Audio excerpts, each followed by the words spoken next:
Pinupuri ka namin, O Diyos, Ama, Anak, at Espiritu Santo.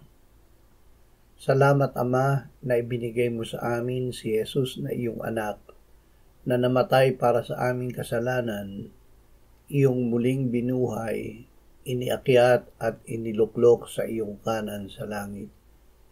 Salamat na ibinigay mo sa amin ang iyong banal na Espiritu, at sa pamamagitan niya ay ibinuhos mo ang iyong pag-ibig sa aming puso.